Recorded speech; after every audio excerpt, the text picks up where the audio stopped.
Ouverture ce matin au Grand Hôtel de Niamey de la 48e réunion de l'Association des producteurs de pétrole africain, APA. Le bilan à mi-parcours de l'exercice 2014-2015 au centre des échanges.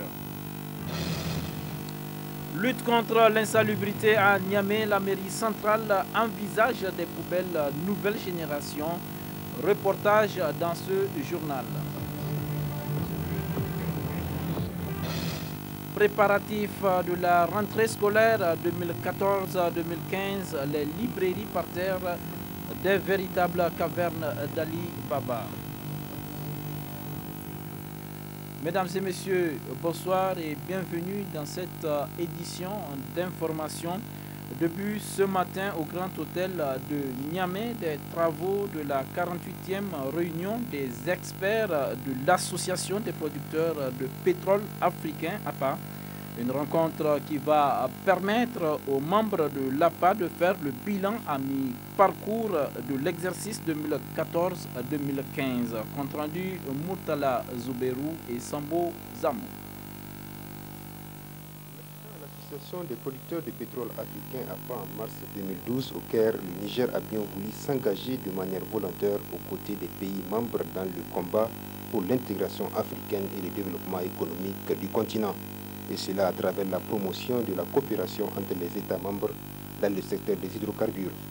Cette 48e réunion ordinaire du comité des experts de l'APA permettra d'examiner plus d'une vingtaine de dossiers inscrits à l'ordre du jour en vue de faire un bilan à mi-parcours de l'exercice 2014-2015. Le ministre de l'Énergie et du Pétrole du Niger est revenu sur l'adhésion du Niger à l'APA. Le Niger a rejoint le cercle convoité des pays producteurs de pétrole le 28 novembre 2011, date du lancement des activités d'exploitation du pétrole dans la zone d'Agadem, dans l'extrême est du pays, et de la mise en service de la raffinerie de Zender. C'est vraiment un rêve nourri depuis longtemps par le peuple nigérien qui était devenu une réalité. La mise en œuvre prochaine du projet d'exportation du brut permettra d'accroître la contribution du secteur pétrolier au développement socio-économique du Niger. Il a par ailleurs brossé le contexte socio-politique et économique international du moment. Sur le plan socio-politique, nous observons une persistance des foyers de tension en Afrique et dans le monde qui ont des impacts importants sur l'économie mondiale, même si on note une légère amélioration de celle-ci par rapport à 2013. Ces impacts ont hélas dans certains pays des effets négatifs sur l'industrie pétrolière. Sur le plan du marché international du pétrole brut, le prix du Brent oscille encore aujourd'hui autour de $108 le baril, comme en 2013, ce qui reste du moins intéressant pour l'investissement dans l'exploration pétrolière en vue de la découverte de nouvelles réserves d'hydrocarbures. Le secrétaire exécutif de l'APA, pour sa part, s'est penché sur les objectifs de l'Association des producteurs de pétrole africain avant de souligner l'importance du choix porté sur le Niger afin d'abriter cette 48e réunion ordinaire des experts de l'APA. Le pétrole africain a été créé en janvier 1987 à Lagos et aujourd'hui cette association compte 18 pays membres et elle produit près de 98% du pétrole africain et 97% du gaz africain. C'est une association de coopération et d'assistance mutuelle entre les pays producteurs de pétrole du continent pour échange d'expériences et aussi pour partage. Et elle permet aux pays membres, disons, de bénéficier de l'expérience des pays qui ont plus d'expérience et plus d'activités que d'autres. Ça fait déjà 30 mois que le Niger vient d'adhérer à l'association. Et lors du Conseil des ministres qui a eu lieu à Libreville, il y a 2 ans de cela, les ministres ont décidé la possibilité d'organiser la 2e réunion du comité des experts en dehors de Cotonou et de Brazzaville, qui sont les pays qui abritent respectivement le siège du fonds APA et le siège du secrétariat de l'APA. Et votre pays, le Niger, qui venait d'adhérer, s'est donné candidat pour abriter ce pays et les pays lui ont fait confiance et c'est pourquoi on se retrouve à Niamey. Cette rencontre qui va s'étaler sur 4 jours permettra aux pays membres de l'APA d'échanger sur le développement de cet important secteur qu'est celui des hydrocarbures. Et puis interpellé depuis hier matin à la police judiciaire pour avoir accordé une interview relativement au dossier des présumés bébés importés du Nigeria sur une télévision privée de la place, le coordonnateur de l'ONG EHPAD Niger, Sidikou Moussa, a vu sa garde à vue prolongée par le parquet.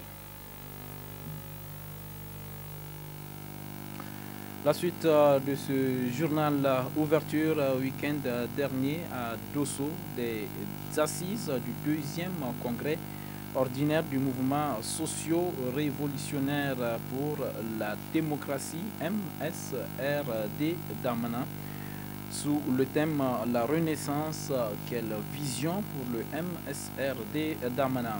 C'était en présence des représentants des partis membres de la MRN. Compte rendu Mariama Soumana. Le parti aux poignées de main fermées et aux épis de céréales comme pour dire en avant pour un développement durable de notre pays, le mouvement socio-révolutionnaire pour la démocratie MSRD d'Amana a choisi la ville de Dosso pour son 2e congrès ordinaire placé sous le thème La Renaissance, quelle vision pour le MSRD d'Amana. Nombreux sont les militants et sympathisants à répondre massivement à l'appel du président du parti. Un jeune plein d'ambition pour le Niger. Un jeune plein d'ambition pour le Niger. Dans son mot de bienvenue, le président régional du MSRD d'Amana de Dosso a remercié tous les militants qui se sont mobilisés pour la réussite de ce congrès. Le président du parti a ensuite prononcé le discours d'ouverture des assises de ce congrès. Discours dans lequel Ibrahim Seydou Maïga a réaffirmé le soutien ferme de son parti aux autorités actuelles pour leurs efforts déployés pour l'instauration des institutions démocratiques d'une part et pour l'amélioration des conditions de vie des populations d'autre part. Le 2e congrès ordinaire de notre parti se déroule dans un contexte socio-politique caractérisé par une relative stabilité politique avec des institutions démocratiques fonctionnelles en dépit des soubresauts inhérents à tout régime démocratique et multipartite et à un état de droit comme le Niger. Chers camarades, c'est pour nous l'occasion de rappeler les scènes regrettables, voire scandaleuses, ayant caractérisé la première session ordinaire de l'Assemblée nationale de mars 2014. Le spectacle que nous avaient présenté nos députés était désolant. Pourtant, ce sont ces députés qui parlent et légifèrent au nom du peuple. Le MSRD d'Amana condamne de tels actes et comportements et souhaite qu'ils ne se répètent plus dans l'hémicycle. Au MSRD d'Amana, nous avons cru qu'une fois les élections terminées, tous les Nigériens sans exception vont s'engager résolument pour bâtir notre cher pays. Le représentant des partis amis, en l'occurrence de la MRN, a aussi pris la parole pour exhorter les militants du MSRD d'Amana à soutenir davantage le président de la République dans ses œuvres de construction nationale. Nous sommes venus pour assister à l'ouverture de le message du parti national. C'est vrai, notre pays aujourd'hui est dans une situation très particulière. Le MSRD d'Amana a toujours été dans la MRN, il s'est battu au Sénat de notre parti de la MRN, il s'est battu pour la réalisation du programme de la Renaissance, et c'est là qu'il l'a fait, je l'ai dit avant même que la MRN ne soit créée. Et je crois que le président Mamadou n'oubliera pas le soutien que le président d'Amana a eu à lui apporter dès le premier tour. Le MSRD d'Amana est un parti ambitieux qui compte œuvrer pour le rayonnement du Niger en général et celui des jeunes en particulier, pour atteindre ses objectifs et relever les énormes défis pour le développement de notre pays. Le président du parti appelle les jeunes à l'union car, dit-on, l'union fait la force.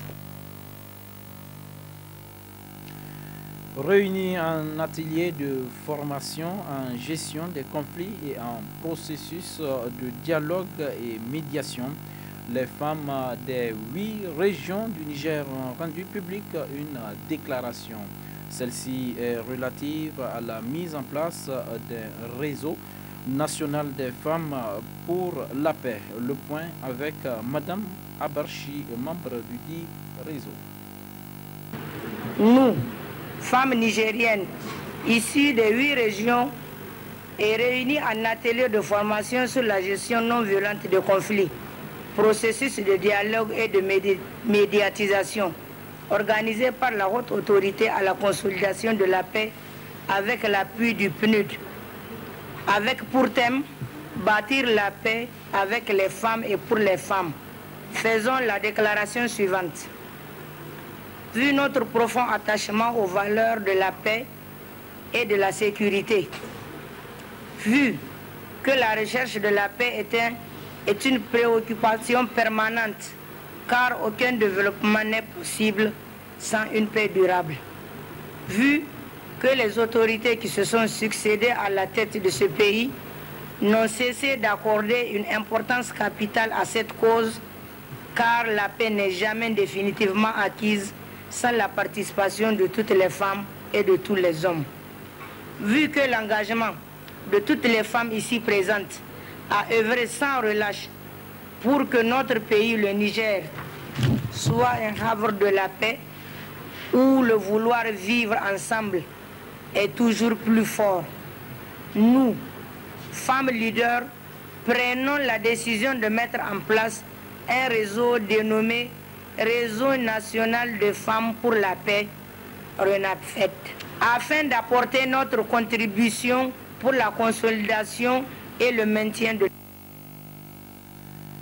On constate depuis un certain temps une réduction progressive des précipitations, un phénomène qui n'est pas sans conséquence sur les cultures. Alors, y a-t-il encore de pluie dans le ciel? Élément de réponse avec Kaptialou Lawan Gaptia du service de la météorologie.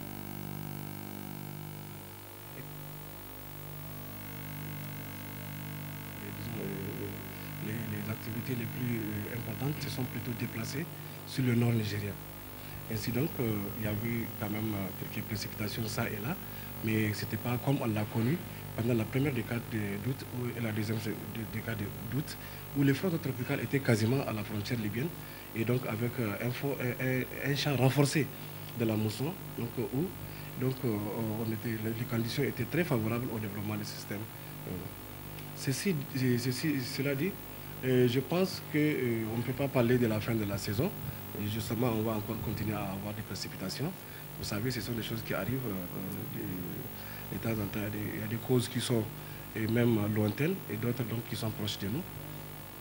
Mais toujours est-il que, selon nos analyses, ce n'est pas la fin de la saison.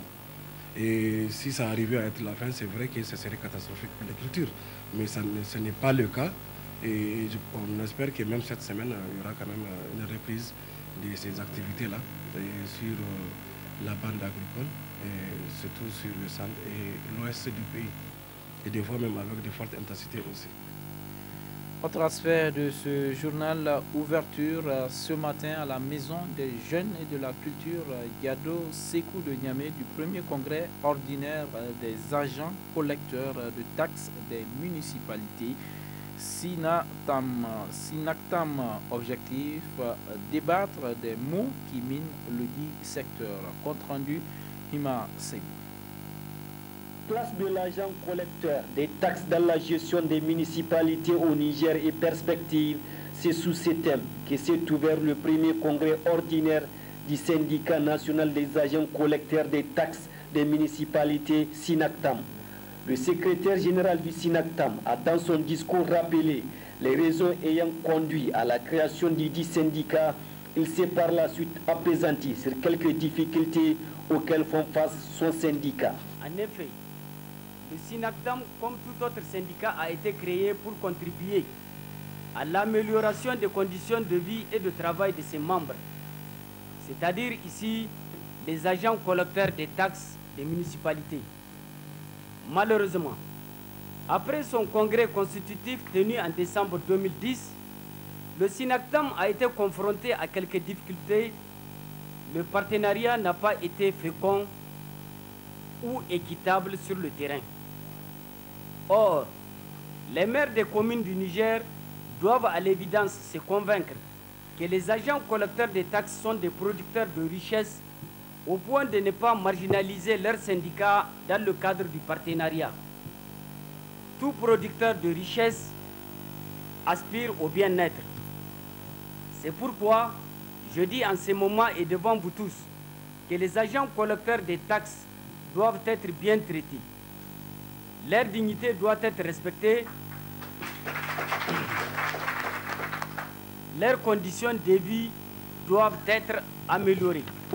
Au sortir de ce congrès, nous allons certainement adopter des résolutions et recommandations allant dans le sens de ces préoccupations. Procédant à l'ouverture du congrès, le secrétaire général de l'Union syndicale progressiste des travailleurs, ISPT, Chebou Tankari, a déploré les mauvaises conditions dans lesquelles végètent les agents collecteurs. Il a par ailleurs réaffirmé tous les soutiens de l'ISPT au SYNACTAM. Dans le secteur des collectivités territoriales, les agents collecteurs des taxes des municipalités souffrent dans leur chair. Ils sont témoins et victimes des injustices effrénées malgré l'instauration de la démocratie. Le mode de gouvernance qui prend pourtant la transparence. Le recrutement est timide et quand c'est le cas, il est politisé. Le système des parents, amis et connaissances est en d'autres temps décrié et toujours en vogue. Pourtant, ces dames et ces hommes qui vont de quartier en quartier, de marché en marché, de boutique en boutique pour recouvrer et appuyer l'argent des municipalités constituent un moyen important dans la gestion des communes du Niger. Monsieur le représentant des différentes communes de Niamey, je lance un vibrant appel aux différents maires pour que le partenariat soit effectif entre le SYNACTAM et les mairies que vous représentez. Au cours de ces congrès ordinaires, tous les mots qui minent le SYNACTAM seront débattus afin d'apporter des solutions pour l'amélioration des conditions de vie et de travail des agents du syndicat national des agents collecteurs des taxes des municipalités SYNACTAM. Pour lutter contre l'insalubrité grandissante dans la ville de Niamey, la mairie centrale envisage de mettre à la disposition de certaines institutions des poubelles urbaines. Je vous invite à les découvrir dans ce reportage signé Rachida Altini et Abdou Seydou. S'il existe un prix de la saleté, de l'insalubrité, il serait certainement décerné à la ville de Niamey qui se trouve dans une insalubrité grandissante. Les qualificatifs ne manquent pas pour décrire l'état dans lequel se trouvent la plupart des quartiers des 5 arrondissements communaux de Niamey. Les ordures jonchent les rues, ce qui ternit l'image de notre capitale qui aspire pourtant à être une ville moderne et propre à l'image du projet Niamey-Niala. Pour réduire l'impact de ce phénomène en passe de devenir un véritable problème de santé publique, la mairie centrale, sous la houlette du directeur des services municipaux et techniques, met à la disposition des populations ces poubelles nouvelle génération. Nous avons effectivement un certain nombre de poubelles que nous mettons à la disposition de certaines institutions qui nous font la demande ou certains opérateurs des EIE, c'est-à-dire le groupement d'intérêt économique qui œuvrent dans le domaine de la précollecte. Évidemment, là nous sommes dans une phase test parce que vous savez, l'utilisation des poubelles est assez délicate dans la mesure où c'est des types de poubelles qui ne supportent pas les types de déchets que souvent génèrent la plupart de nos ménages. Parce que vous savez qu'une des caractéristiques essentielles des déchets de la ville de Niamey, c'est que plus de la moitié contient du sable. Pour une bonne organisation, nous avons voulu que ce soit vraiment tantôt des institutions, tantôt des GIE qui œuvrent dans le domaine de la gestion des déchets. Parce que si nous ouvrons ça aux ménages, il faut que nous soyons capables de faire une commande suffisamment importante pour pouvoir satisfaire la demande de tous ceux qui qui en expriment. La propriété de la ville de Niamey doit être le souci de tout le monde, pas uniquement de la mairie. On remarque que ce n'est pas le cas, car l'incivisme des populations gagne du terrain, d'où cet appel de sensibilisation lancé par la mairie. Comme nous l'envisageons, nous puissions mener des campagnes de sensibilisation pour qu'au niveau des ménages, la tradition de séparer le sable des autres déchets puisse être systématique au niveau des ménages. Et je crois que c'est à cela que nous devons travailler pour que, en tout cas, ces poubelles-là puissent être utilisées à bon escient. Mais d'ores et déjà, au niveau, donc, comme je l'ai dit, de certaines institutions, et même au niveau des abords de la mairie, nous avons placé un certain nombre pour pouvoir récupérer les déchets qui sont essentiellement des déchets type plastique et carton, qui ne contiennent pas beaucoup donc, de déchets genre sable. Nous allons également tester ça au niveau de la déventure de certains équipements, de certains grands équipements, notamment au niveau de l'hôpital, au niveau de la maternité Gazobi, où il y a de fortes concentrations, en tout cas de commerce, qui génèrent des types de déchets susceptibles d'être jetés dans ce genre de poubelles. Donc c'est pour vous dire que, en tout cas au niveau de la ville de Niamey, nous sommes toujours à la recherche de solutions durables à la gestion des déchets. Ces poubelles urbaines sont déjà disponibles à certains endroits comme dans les hôpitaux, les maternités et autres entreprises et sociétés. Très pratiques, elles participent ainsi à la lutte contre l'insalubrité dans notre capitale. Pour qu'elles jouent correctement ce rôle, il faut en prendre soin et les vider régulièrement. Le phénomène des animaux errants ne finit pas à Niamey, une situation qui met mal à l'aise l'initiative Niamey-Niala, chère aux autorités de la 7e République. Reportage signé Omar Alassane et Abdou Seydou. Impossible de circuler dans la ville de Niamey sans rencontrer des animaux errant sur les routes et dans les quartiers. Chiens, moutons, chèvres, chats et j'en passe divaguent à tout moment sans aucune surveillance du propriétaire. Merci de nous avoir attiré notre attention sur la recrudescence de ce phénomène-là. Et je crois qu'en tout cas, les mesures vont être prises pour que nous puissions reprendre le bon fonctionnement de cette fourrière-là. Parce que vous savez que dans une ville comme Niamey, où les gens souvent veulent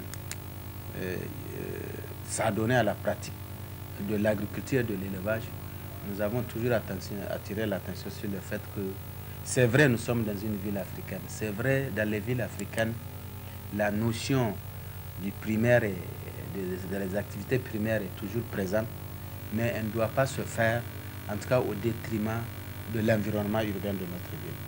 Lorsqu'un animal est trouvé en divagation sur la voie publique, il doit être conduit à la fourrière animale du lieu où il a été trouvé.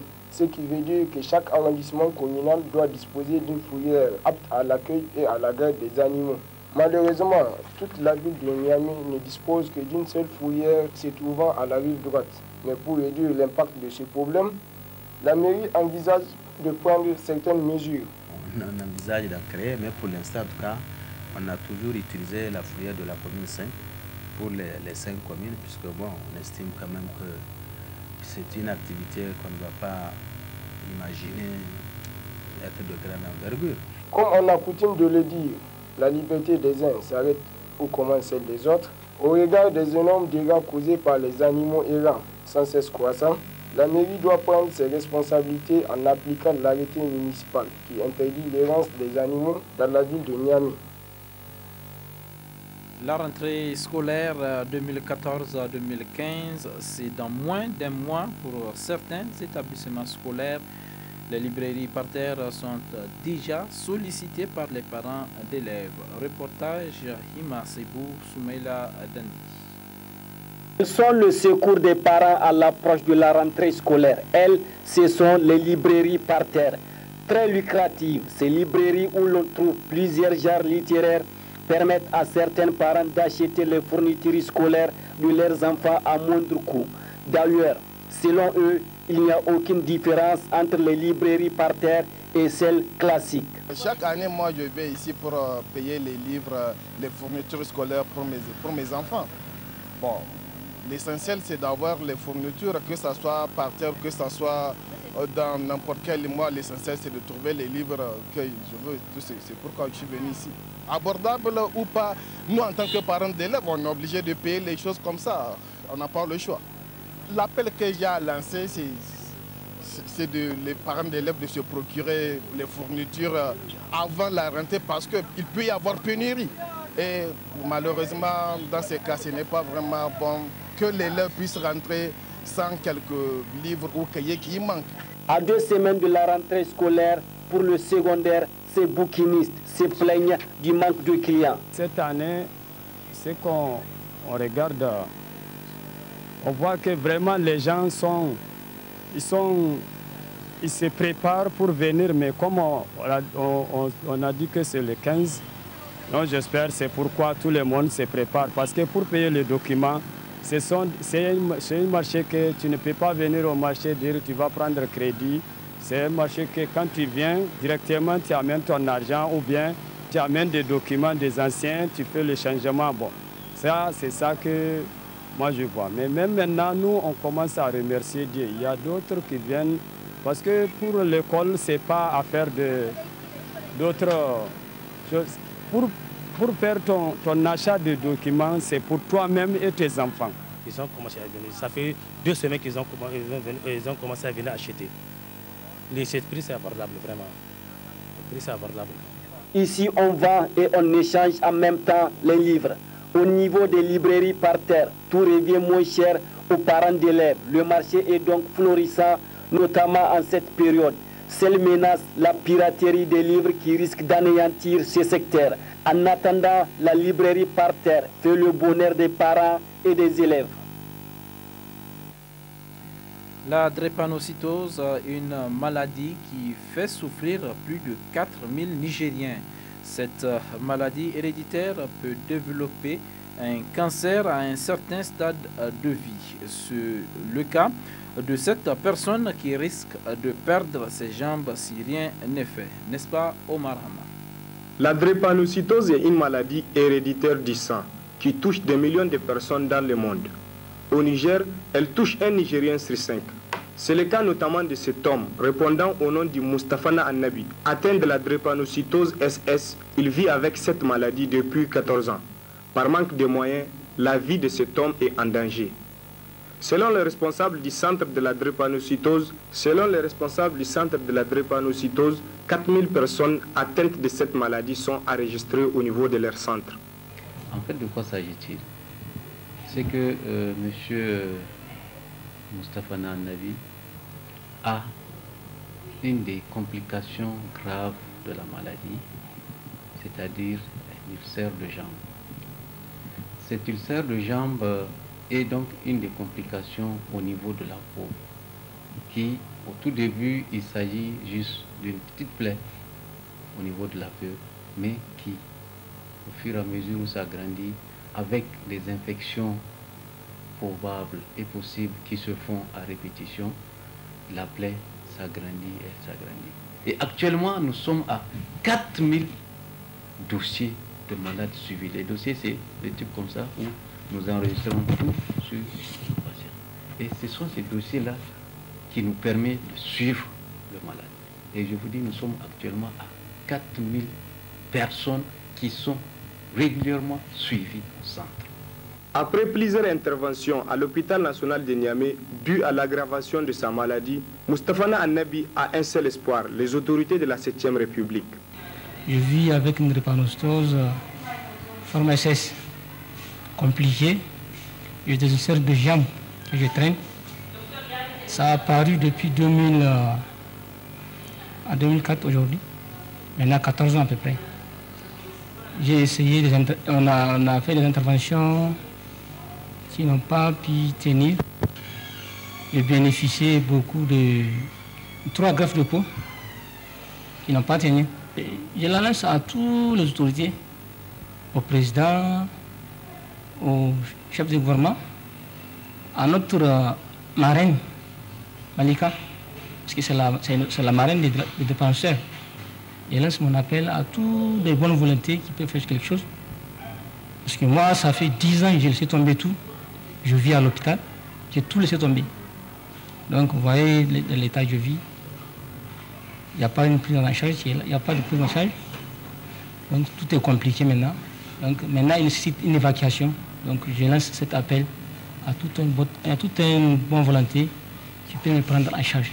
La drépanocytose est une maladie grave qui n'a pas encore de remède. Elle se manifeste par des douleurs très vives, auxquelles s'ajoutent des infections. Les malades sont souvent très fatigués et souffrent d'anémie. S'agissant du cas de Naanabi, des complications sont survenues. Seule solution pour l'aider à vivre, c'est une évacuation au niveau du centre de la drépanocytose de Paris. C'est pourquoi ce malade totalement désespéré, qui souffre dans sa chair, appelle la première dame, Dr Malika Issoufou, marine de la lutte contre la drépanocytose au Niger, à lui venir en aide. Voilà, point final de cette édition. Merci de l'avoir suivi. Passez d'excellents moments en compagnie des programmes de la télévision Dunia. Au revoir.